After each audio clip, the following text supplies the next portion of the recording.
To get rid of those pesky ads, request stories, listen to unlisted and bonus episodes, and to chat with the gang, support us by clicking the description link. Welcome, everybody. If you're new here, this is a Talk Murder Me podcast. My name is John. I'm sitting here with Jen and Nicole. Tonight, I have a lovely, lovely story for you guys. But first, I want to do a shout out for two podcasts. Number one, Among the Dirt and Trees. That is a true crime podcast focusing on true crime out in nature. Excellent podcast, and I produced that for her. Next, I want to shout out another podcast that I found, and it is called, and you would like this, Jen. And let me see if I can pull the picture up here. It's called Serial Napper. Oh. And it is true crime that you can nap to. That's perfect. Yeah, so I listened to a few of hers, and they're really good. I definitely recommend Serial Napper right here. International True Crime Podcast. Want to shout her out. She's Canadian. Okay. And she's got a great voice for it. This month, she's doing Halloween-related episodes, so definitely check that out. All of hers this month are going to be Halloween.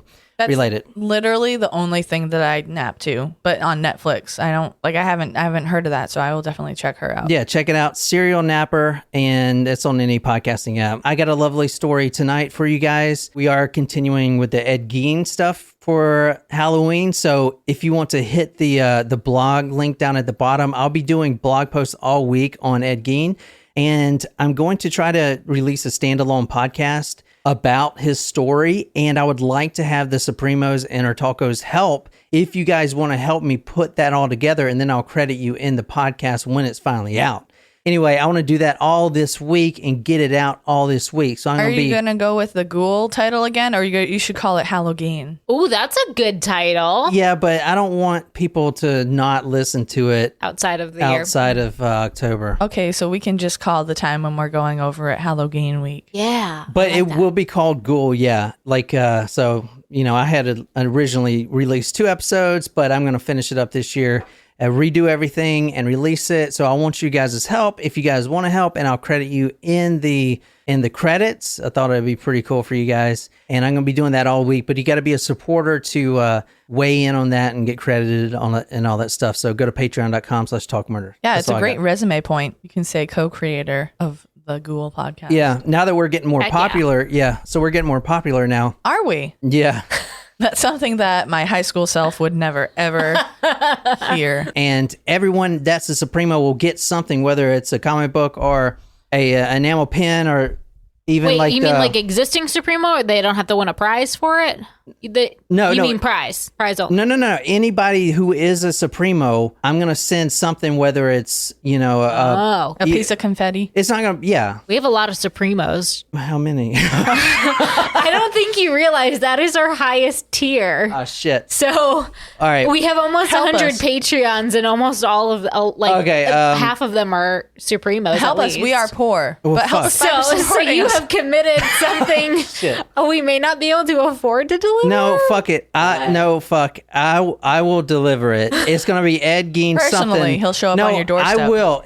You'll get something random. It's not going to be bullshit. It's nothing printed out or whatever. But it's going to be something Ed Gein related. I promise. I'll deliver it. I'll eat my words. I'll pay for it. I'll go to Etsy and order more stuff. But everyone will get some Ed Gein this year if you're a Supremo. All right. Well, let me revise it a little bit. I'm not taking it back, but you have to request. If you're a Supremo, you gotta want it. If you are, because we obviously have some people that I don't want to just send them a random Ed Gein thing. They'll be like, "What the fuck? Where did this come from?" You have to request it. So everyone on here, as far as you guys, you don't have to request it because I'm going to send. I know you guys want it. So, but anyone else, and I'll put this on the actual podcast episode. If you're a Supremo, just get in the Discord or send me a Patreon message, whatever, and request it, and I'll send you something. And it's something legit. Cool. Yeah. Something cool. Either a book or, whatever. So, but I will do that.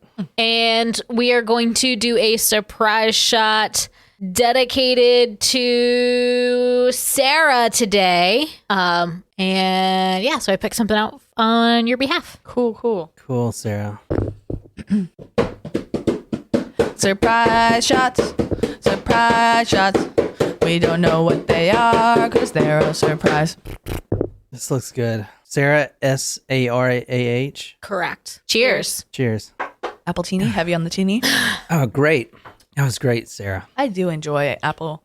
It's good. I thought about mixing like a little Fireball with it, but I wasn't sure if the sour apple in that would have been good. It'd be good if you had some cranberry juice with that. That'd be a pretty good cocktail. Ooh. We got a lot of folks on the live stream today. We got Megatron Shram, Natasha. I saw Darren. I saw Lauren. I think I saw Martin. Summer. Yep. Yeah, all the party people, us. And I know we're a little earlier than we said we were going to be. So, Yeah, sorry about that. efficiency. Yeah, we deliver. Also, I had nothing to do, and I didn't know what to do with my 2 extra hours of time, so I showed up early. Yeah, which is good. Which worked out great. Yeah, I spent all day yesterday freaking trying to fix this live stream. Finally got it fixed. Not the way I wanted to fix it, but it's working, so I'm not going to complain. Also, does anyone out there know how to fix an air conditioning unit? Because my AC in my house How old is it? It's not that old.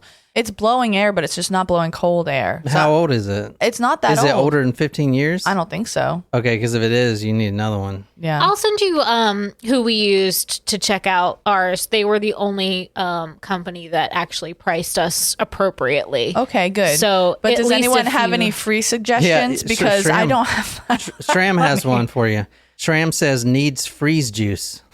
refrigerant. I need to figure out how to put that in. No, it doesn't use refrigerant. It uses... That's what that is. I know, but Freon? an air conditioner for your house? Yeah, Freon.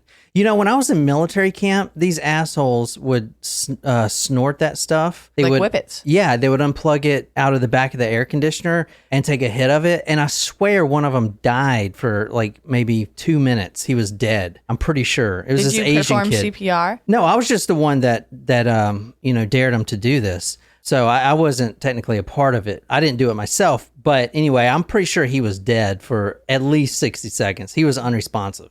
Okay, well, before we get started, let me shout out our newest Supremos. And I know we're a little bit behind, so I do have quite a few folks to shout out. We have Catherine, Leanne, Courtney, Stephanie, Amanda, Gin Juiced, and Kyle. Oh, shit. I'm going to go broke buying this Ed Gein shit. Yep. I thought we had like maybe 20. No, the Supremo is our biggest tier. Welcome to the club. So Well, I am ready to get started, man.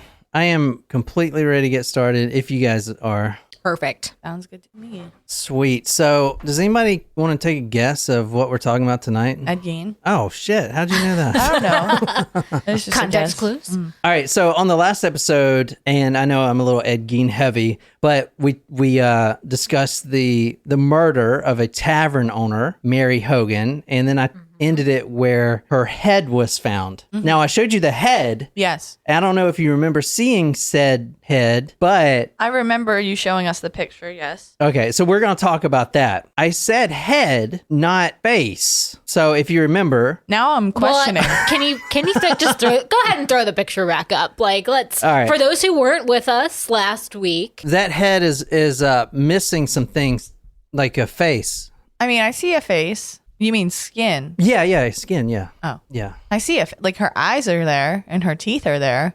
Yeah, no, let's just leave this on the screen Fine. for the whole episode. Shit. All right. So anyway, last time we went to 1954, December 8th. We're going a little bit forward on this episode right here. I'm starting out in Plainfield, Wisconsin. You want to see the farm location real quick? Sure. All right. So I'm going on Google Earth right now, and we're going to look at Ed Gein's farm, which is right as I can find it. Let me see. Oh, here it is. So this is Ed Gein's farm address right here. Now, as you see, it's no longer there. So tonight we are talking about Ed Gein, the infamous ghoul of Plainfield. This is the location of the farm. It's no longer there. But It looks like a plain field. yeah, so plain, yeah, it's very intuitive of you, Jen. So this is where it's at right here. So if you go to the city of Plainfield, it's about, I don't know, maybe 3 miles as the crow flies to the town of Plainfield. And this is it today. It's still like really small and shitty. And even today, like everyone just knows it as the Ed Gein town. Mm-hmm. Like, it still never shook that. You know what I'm saying? It's a very small town. That is very small. It doesn't look like there's anything modern there at all. I mean, there was a post office. Yeah. But like no Chick-fil-A or Dunkin' or Darby's or I mean, all the things that I McDonald's. need in order to survive.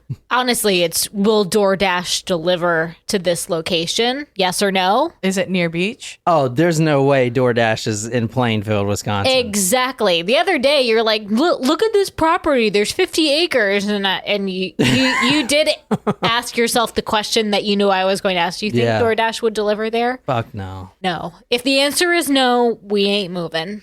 So Wisconsin is known as Kodak country, right? Oh, like the camera? Yeah. But Kodak, you think of big bears and stuff. You know, Kodak, like the outdoors. Kodiak. No, Kodak. No, Kodiak is the bear. Kodak is the camera. No, I know it's a camera, but it also means like Kodak country. You never heard that term? No. Like picturesque? Yeah, picturesque. Oh, Kind of shit. interesting. Okay. I mean, it looks just like a bunch of nothing. Well, that is Plainfield. I said Wisconsin, Wisconsin. is. Yeah, They're also known as cheese country. that's true. Yeah. So what cheese specifically? Wisconsin sharp cheddar. During the confession, since you brought that up, during the confession that Ed Gein gives, which we're going to do next week if you want, Nicole, while describing all these horrific things I'm going to talk about tonight and confessing to all these heinous acts and depravities, he stops and says he's hungry and he wants a piece of apple pie. Apple pie. Without the cheese is like a kiss without the squeeze. That's what my dad always used to say. Yeah, so he put a huge chunk of cheddar cheese on the apple pie, and then he complained that the cheddar cheese was dry. Do you think next week we can have like homemade mac and cheese Yeah, with Wisconsin cheddar cheese? That would be a decent cheat meal. for sure. Yeah. I have a very, yeah. We can do that. We can totally do that. Okay. What do you want for your cheat meal today? I don't know. All right, well, you've got a little bit of time to think about it. I'll just get something wherever you guys decide. Because I brought those crumble cookies I've had. I know, but you this is your week of just think about it.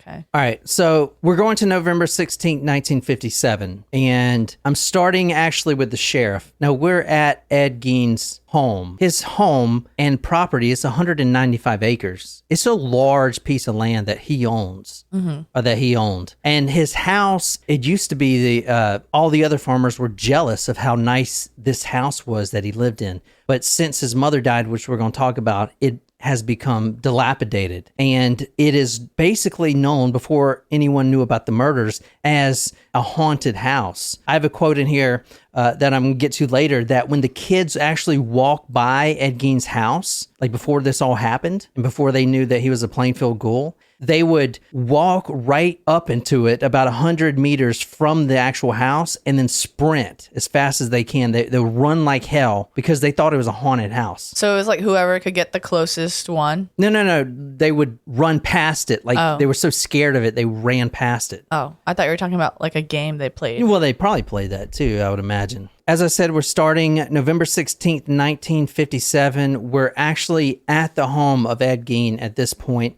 And the Sheriff Art Schley, Schley, and his deputy are at the house of Ed Gein. Now, Ed Gein is not at the house at this time. He is in the police station being questioned. So no one knows what's going on with this, okay? Sheriff Schley and his deputy were at the Gein residence. Now, this sheriff, this is his third week on the job. He just got this job as sheriff in Plainfield. His family's actually still living in the police station. Today? Yes, today, Jen. 70 years later. What are you talking about? Well, I don't know. The sheriff and his family at this time is still living in the police station. They got it sectioned off so they can have somewhere to live, but they don't even have permanent residence yet. He is 3 weeks into this job, and he is about to take on the most notorious case, not in Plainfield history or Wisconsin history, but in the nation's history. Mm-hmm. This is a worldwide event. Everyone was getting in on this, right?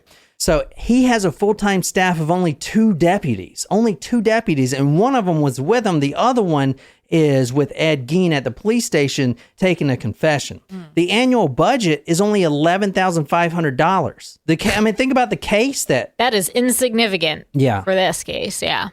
So him and his deputy, they're at Ed Gein's home and they try the front door. They can't get in. It's locked. The back door's locked. The barn around back is the only thing that it's not unlocked, but it's only locked with this like little dinky hatch. Got it. Or this dinky little hitch, right? There's one of those things that bolts. So they obviously just break that open and they get the door down, and now they're in Ed Gein's barn.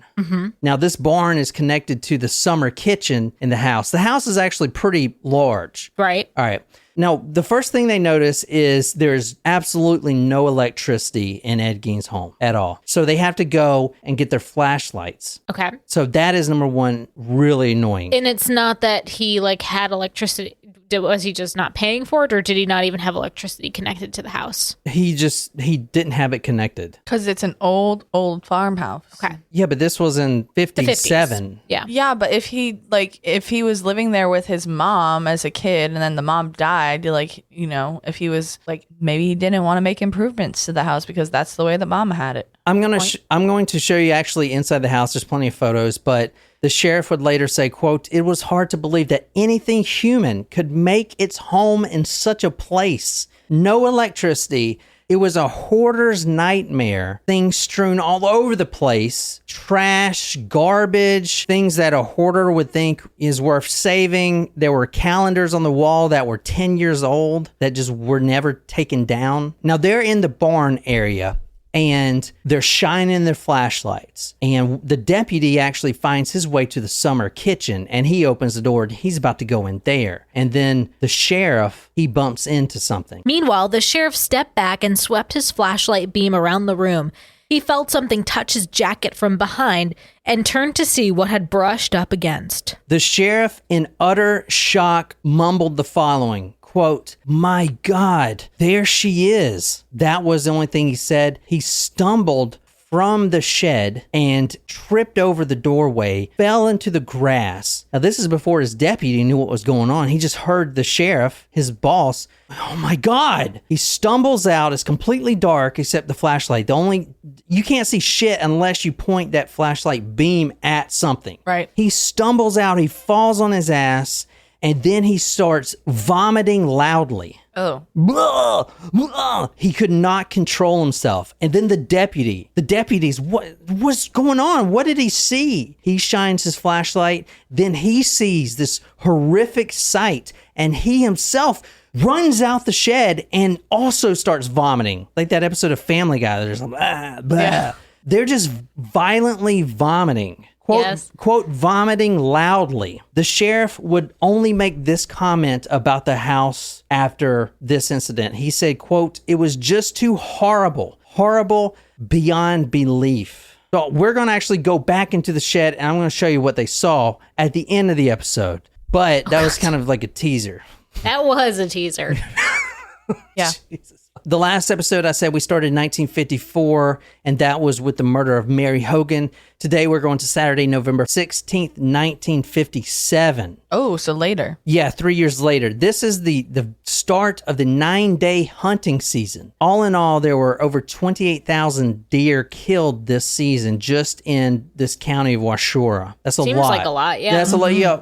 So a lot of the hunters will come up from different states to hunt the Wisconsin land. A lot of the hunters would actually hunt on Ed Gein's property too, because he has 195 acres. And Ed Gein didn't hunt himself. He was grotesquely disturbed by a deer's blood, the blood of an animal. He wouldn't kill anything bigger than a squirrel or a rabbit. So, which is kind of crazy to think about what we're going to talk about. Yeah. That he was so squeamish when it comes to animal blood, right? Is it just me? I mean, I know that people do hunt back up from, in New England, but I don't think it's as big as it is down here. I feel like every time, I'm on those dating apps, it's like every single person has You're in the fucking South. This is fucking redneck county. So you think hunting is more prominent down here? I guess not, but different than like urban areas. Yeah. Yeah. Oh yeah. Maybe it's like,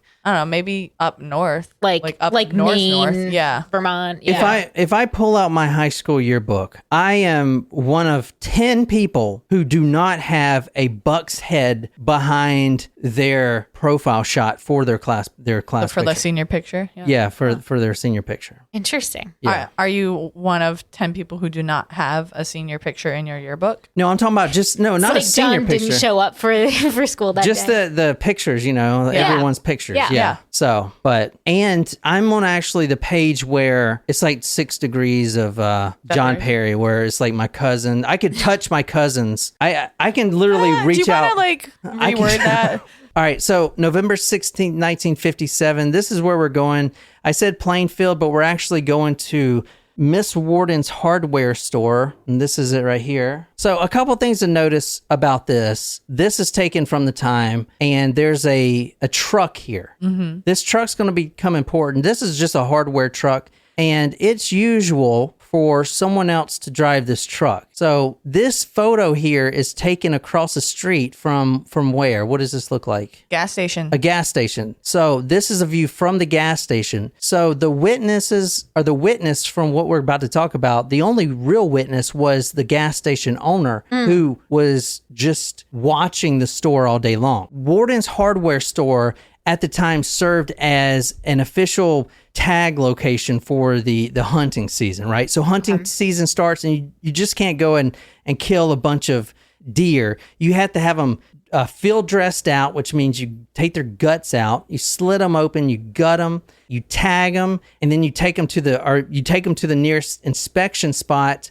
which is usually like a government office, a tavern, a gas station, or a hardware store. Literally, there was only 2 locations in town where you could get this thing tagged, your deer, if you shot one. And one of them was at Warden's hardware store, okay? So and there were 28,000 deer shot this year alone. So with only 2 stores, if one of them on this day, Warden's hardware store, appears to be locked with no one inside, obviously something's wrong. Right. All right. But what is the point of getting it? Why do you have to get it inspected and tagged? I don't understand.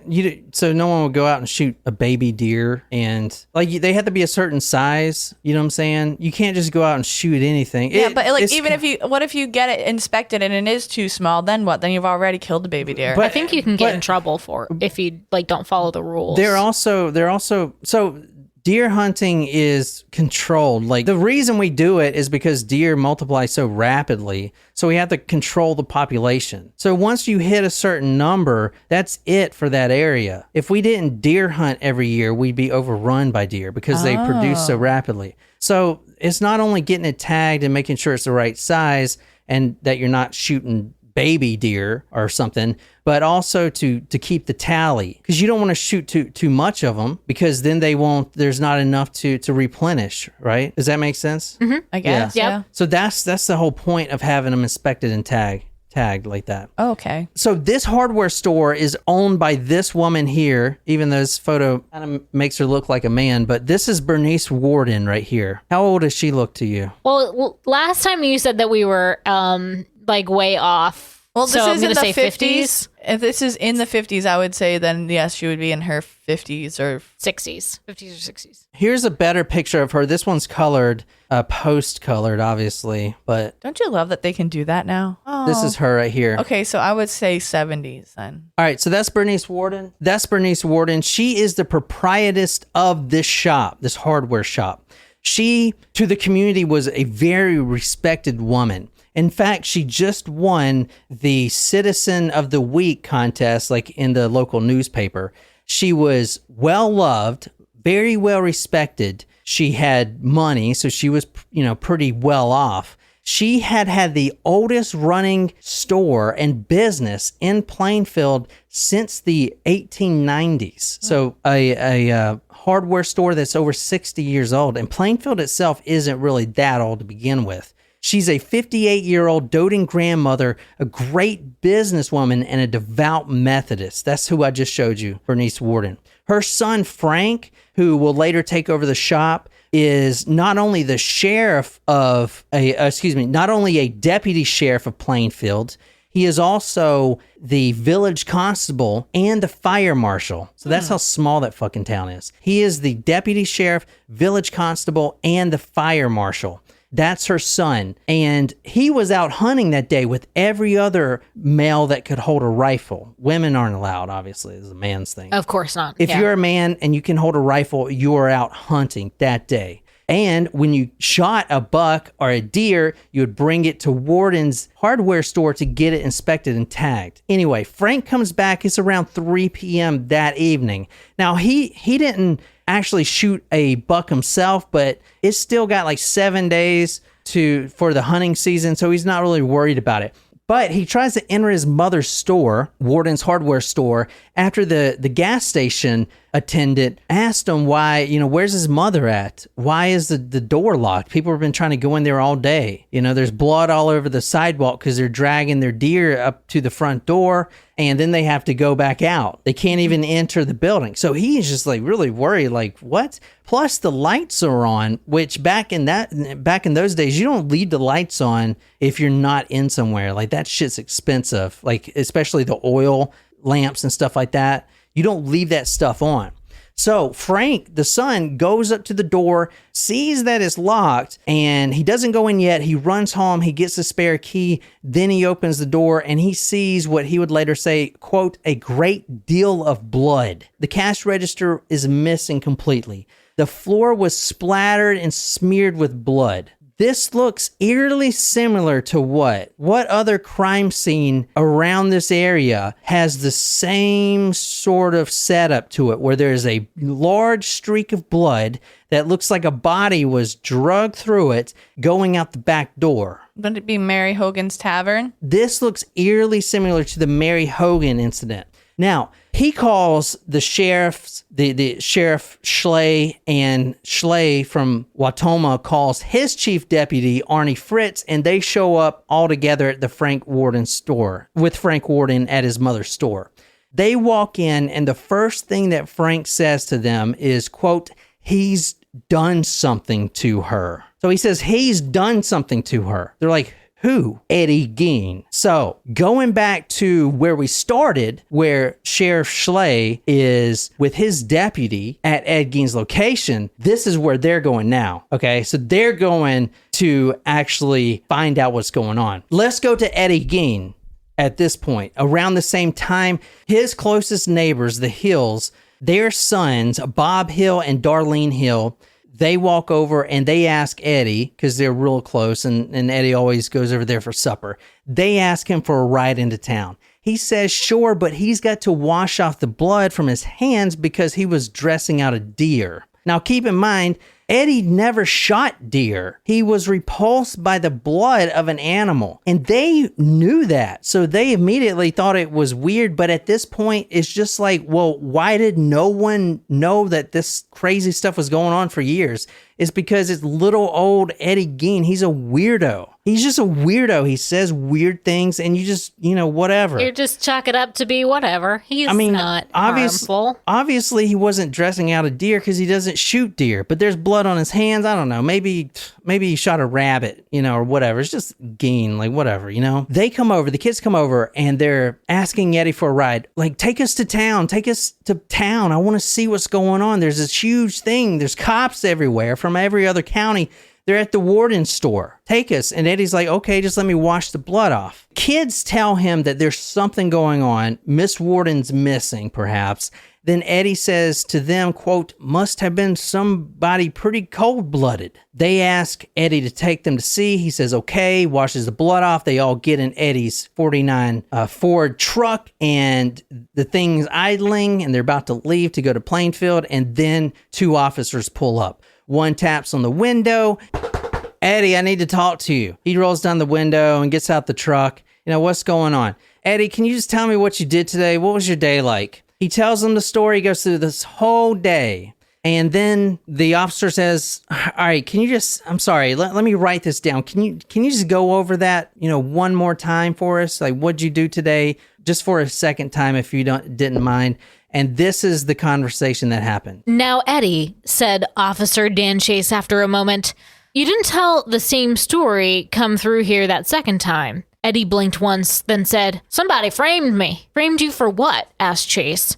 Well, Mrs. Worden. Chase leaned closer to his suspect. What about Mrs. Worden? Well, she's dead, ain't she? Dead, Chase exclaimed. How do you know she's dead? Eddie's lopsided grin seemed frozen in place. Ooh, spooky. So Eddie was one of the few adults and, children. I mean, if you can hold a rifle, 10 years old, you're out hunting with your daddy.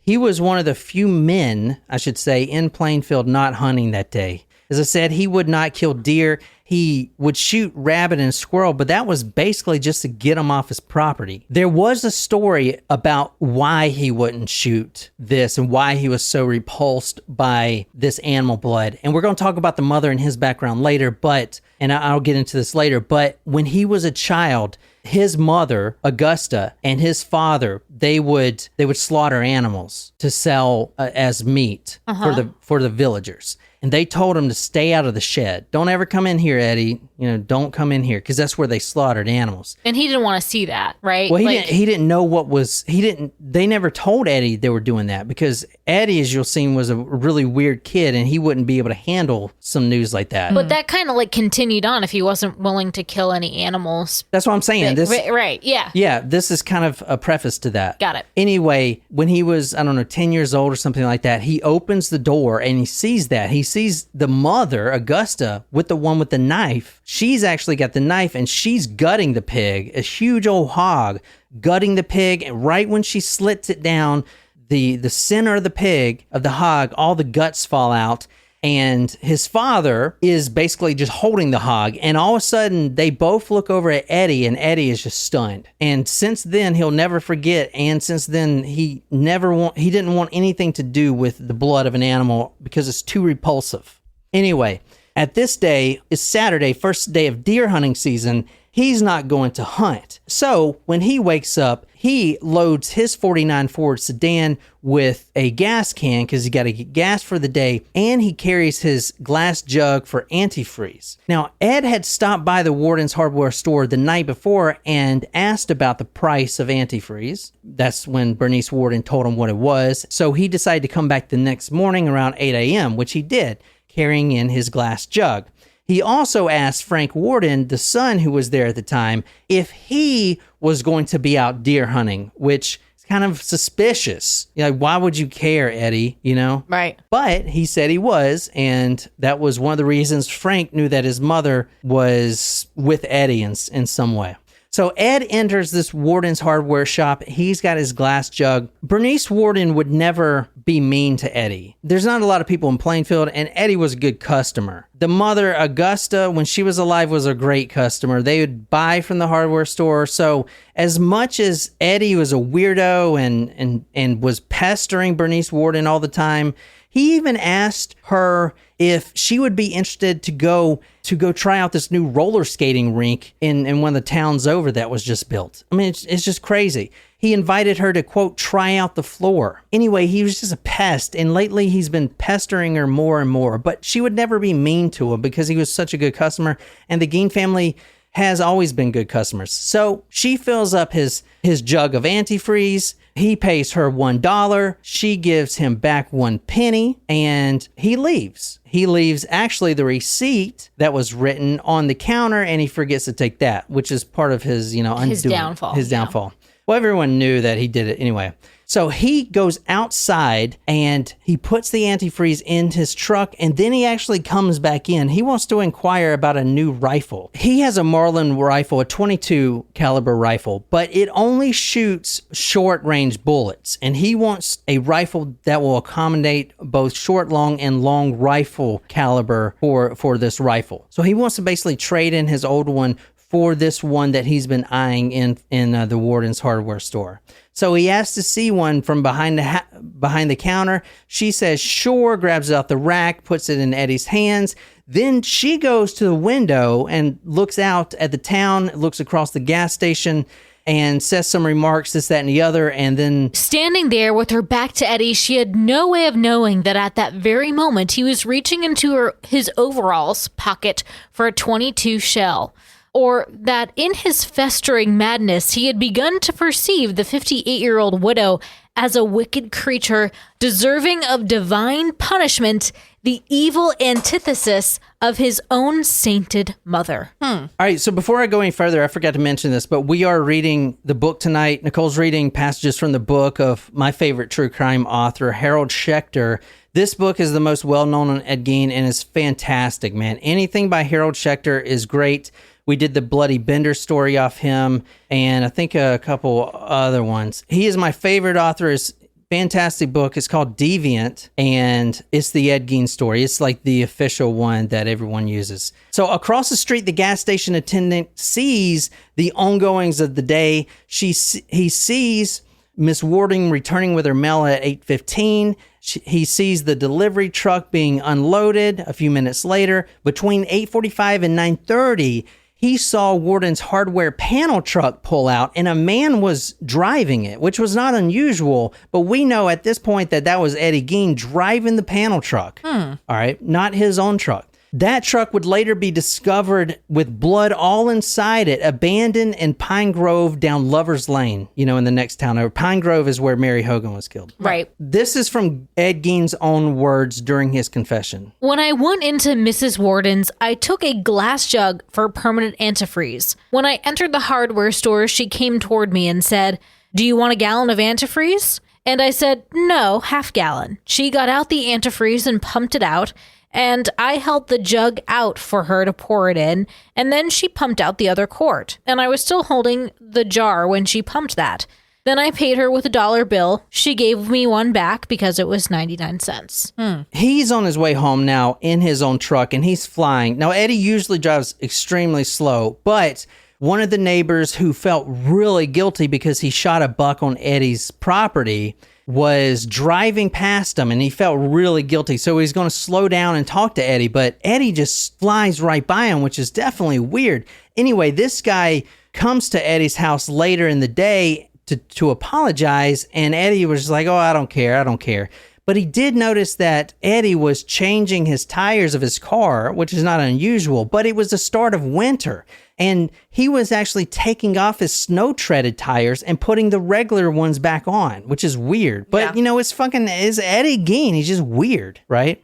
All right, so now let's go back to what the deputy saw and the sheriff who was vomiting loudly in the grass of Eddie's lawn, what that sight was. Okay, obviously it was something to do with Miss Worden, and Eddie is at the police station at this point. The son has no idea where his mother's at, probably dead because of the amount of blood, but still. So the sheriff and the other deputy enter Eddie's dilapidated farmhouse to try to find Miss Worden. And that's where we started from. Quote, "It was hard to believe that anything human could make its home in such a place." The sheriff is vomiting outside after he says, quote, "My God, there she is." He was talking about Bernice Worden. They had found her body, and I have a photo of the body. So I'm going to show you the photo, and it's kind of graphic.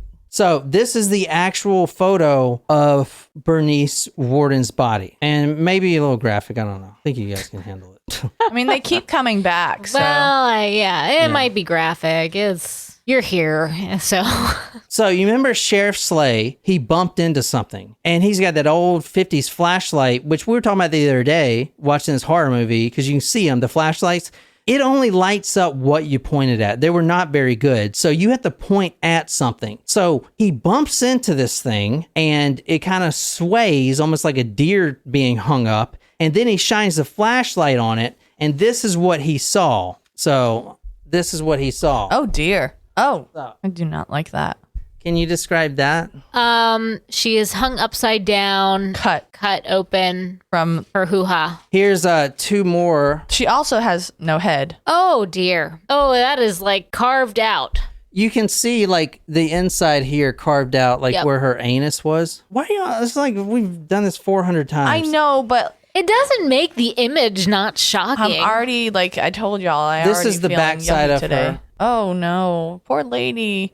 Like what? Like. I know that Eddie Gein was not well, but like no one deserves that. So let me show you this one photo again because I got to explain it. This is what a deer would look like if it was dressed out. So when you dress out a deer, like this picture here, this is Bernice Worden's body. It is absent of a head. There is a huge cut down the middle of her body from her groin area up. What? Did I say it wrong? No, that's just how you pronounce it. It's not saying wrong. It's just how you pronounce it. There's a huge cut starting from her genital area, going all the way up to almost the neck. The head is cut off, so you see the neck. So it's almost like around where the heart would be. Just enough cut that you can get all the internal organs out. But this isn't a deer. This is a human. This is Bernice Worden, the 51-year-old proprietress of that shop. Warren's Hardware. So this is what the sheriff bumps into, and this is why he was vomiting so loudly. Not to make a joke, but it's like, oh, excuse me, ma'am. Oh, Yeah. Oops. I mean, she's completely headless, and the contraption it's a block and tackle like you would hang a deer up. There is, and let me show you the actual thing. Look at this photo, not the body, but the actual mechanism that she's hung by.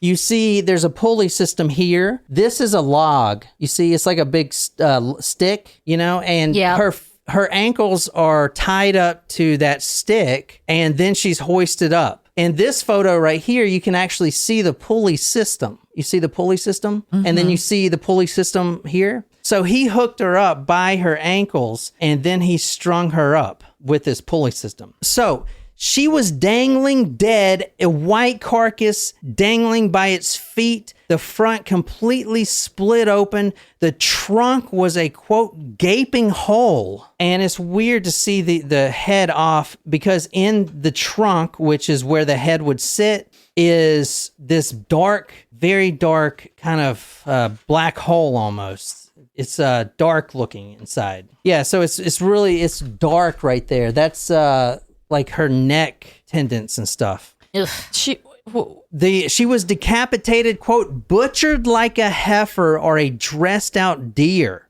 hanging from a crude wooden crossbar, 3 feet long, bark covered, sharpened at both ends to a point.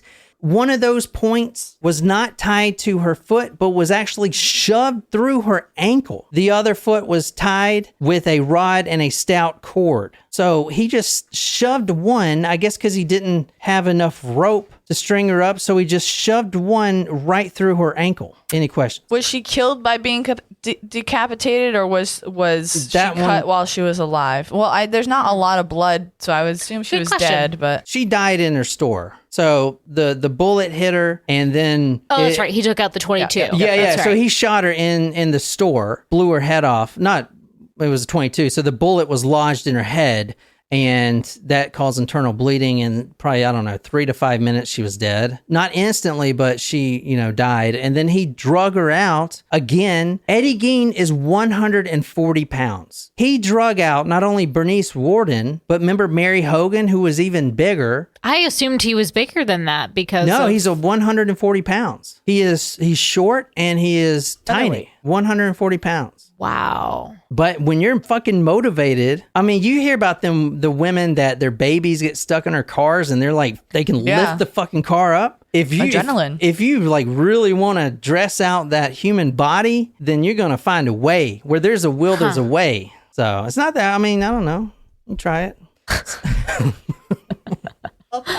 Quote, and there, left to keep in the coldness of the shed like a side of beef in a butcher's meat locker, the mutilated remains of the 58-year-old grandmother hung. Everyone who saw this was stunned in silence. So a lot of the movies will mimic this. One of the most important ones, which we're going to talk about next week, is Silence of the Lambs. If you've seen Silence of the Lambs, do you remember when they had him in the cage? Yes. And then there were 2 deputies, police officers watching. Yeah. And instead of killing them and just leaving them on the floor, he basically crucified them. Where do you think they got, Wasn't that in the second movie? Or was it the first? I don't know. Shoot, now I can't remember. Yeah. But yeah. I know which one. Yeah. Yeah. All right, let's talk about her remains. Like, where's her head and all the other stuff? The heart of her was found in a plastic bag. Okay. There were a pile of entrails, still warm to the touch, wrapped in a newspaper and folded inside an old suit. So what I'm describing now is these remains were scattered about the house. And I mean, that is kind of, I mean, I know you mentioned it earlier, his hoarder-like tendencies, but Yeah, he's like preserving certain parts. It's weird. weird where he's putting them. I mean, Yeah. I guess in where people wouldn't think to look for them, but still. Her head was in the shed, but it was in an old burlap feed sack. It was Not in a box. Not in a box. It was smeared with, that was Mary Hogan. Right. It was smeared with blood, dirt, and there was blood actually in both nostrils, but the quote expression looked peaceful. That was how, so this is a weird thing about this story. The police actually wrote that the expression looks peaceful because they've never seen anything like this. They never seen a human head not on its body, and especially that of an old doting grandmother. So they have to make it make sense. So they would use words like her expression looked peaceful to kind of, I don't know, make it not so atrocious and egregious, right? Like they just try to make it seem a little bit better. And there's a lot of weird stuff like that you can look for. But they did notice that something was not right with the head. The head, there was two small nails. You know how you hit a nail and if you want to make a hook, you just bend the hook up? Yeah. Okay. Stuck into each ear and connected with a hemp rope was the head that was found in the burlap sack of Bernice Worden. The rope was attached to the hooks because Eddie was going to hang it up like an ornament, maybe like in his summer kitchen, kind of blowing in the wind. That was his plan with the head. This is the head. Oh dear. And you see down here the rope. So in her ear is that bent nail, and this was going to be hung up like a trophy. Like mounted? Well, not mounted, but hung up like a, you know, Like a deer head. Or like No, not like a deer head, No, but like like- if you have bananas and you hang them in a hook on the Oh, kitchen. got it. You know those chimers? Yes, kinda wind thing? chimes? Yeah, that blow in the wind. Yeah, So wind this chimes. was supposed to Wind be chimes. something that would flow in the wind, the hair and everything. Oh, Like a lovely. like a dashboard ornament, like in your car. Oh yeah, there you go. There you have it. Oh, trophy wife trims. Oh, that's fucked up. Oh, That's terrible. oh man. All right, check it out. We're going to end this episode here, but the next episode, we're going before any of the murders when Eddie was trying to get suitors. He actually was really lonely, and I we're feel going we're going to start I with mean, I'm not going out and killing people, but like, yeah. We're going to start with how it would be to go on a date with Ed Gein. So we're starting with an Ed Gein date. So like he All actually right. got dates though. He actually turned down two women. One, well, You are not making Jen feel good right now. they were both hot. I'm just kidding. No, one of the women, which we'll talk about, didn't get along with her mother, so he couldn't date her. Oh no, The other one was With his mom, you mean? no, no, with mom. her own mom. Yeah, Oh, he they just have to have a took good that as- relationship with the mother. Yeah, and then the second one was getting around with all the men. Oh, So she was kind of a hussy. so she would go on a date with anyone. Yeah, and then he said, quote, the morality of Plainfield is kind of low. That's what he said in his confession. But we're actually going to go on a date with Eddie and see what that's like. Is Let's that- go are we win a getting the date Ouija with board? instead of win a date with Tad Hamilton. Win a date with Ed Gein. So we're going to do that, No, thank you. and that's for our Supremos. If you guys enjoy this and you want to stay on and keep doing the trivia with us and stuff like Yeah. that, and see, and we're also going in Eddie's home. Oh. And it's some fucked up stuff that you're going to find up in that home. Okay. A lot of stuff. We're going to get into it, but we're going to go on that on the next episode. So if you want to, carry on with us and continue to watch that, you got to be a Supremo. So go to Yep. patreon.com, become a Supremo, and stay on with us. I want to end with this one little limerick. Quote, there once was a man named Ed who wouldn't take a woman to bed. When he wanted to diddle, he cut out the middle and hung the rest in his shed. So How does the rest of the There you man go. from Nantucket go? I'll look it up for us to start off the next episode. How's that? Yeah. So we'll be back. I don't know. We'll be back, guys, in 15 minutes. So look for that link on the Patreon page. So anyway, I hope you guys enjoyed that. It's Talk Murder Me. Until next time, good night, you lovely, lovely people.